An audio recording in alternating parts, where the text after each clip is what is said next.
So guys, যারা Facebook page delete করতে চাও, ভিডিওটা তাদের জন্য।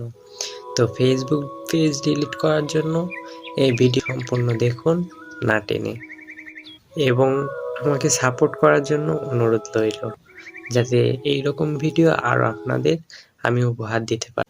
তো কথা না বলে সরাসরি ভিডিওতে চলে যাওয়া যাক। চলো ভিডিওটা দেখি। তো পেজ ডিলিট করার আগে সর্বপ্রথম আপনারা আপনাদের আইডিতে চলে আসবেন। আসার পর দেখবেন এরকম একটা 3 ডট অপশন আছে, 3 ডট অপশনে চাপ দেবেন। দেওয়ার পর আপনাদের সামনে এমন একটা পেজ শো করবে, আপনারা আবার এখানে ক্লিক করে দেবেন। তারপর আপনাদের মেইন পেজ চলে আসবে, পেজটিতে চাপ দিন,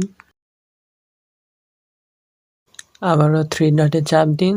দেওয়ার পর নিচের দিকে দেখুন সিকিউরিটি অ্যান্ড প্রাইভেসি, এখানে চাপ দেওয়ার পর আবার দেখেন এখানে সেটিংসে চাপ দেওয়ার পর আপনারা নিচের দিকে চলে আসবেন। নিচের দিকে আসার পর এখানে দেখবেন এই যে নিচের দিকে লেখা আছে অ্যাক্সেস অ্যান্ড কন্ট্রোল, ওখানে চাপ দেওয়ার পর এখানে দেখা আছে activity page and delete page. তো যদি অ্যাক্টিভিটি করতে চান তাহলে পেজটি থেকে যাবে, আর ডিলিট করলে ডিলিট হয়ে যাবে।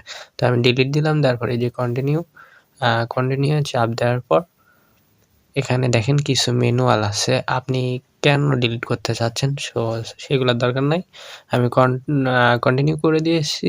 তারপরে এই যে এখানে আবার কন্টিনিউ করার পর এখানে আপনার পাসওয়ার্ড চাইবে, পাসওয়ার্ড বসিয়ে দিন। আপনার ফেসবুক পাসওয়ার্ড দিতে হবে, দেওয়ার পর আপনি আবার কন্টিনিউ করে দিন। দেওয়ার পর ডিলিট করে দিন, তাহলেই আপনার পেজটি ডিলিট হয়ে যাবে। মোবাইল ফোনে যে কোনো সমস্যার জন্য আমার আইডিতে কমেন্ট করুন, ইনশাআল্লাহ আমি আপনাদের সমস্যার সমাধান বলে দেব।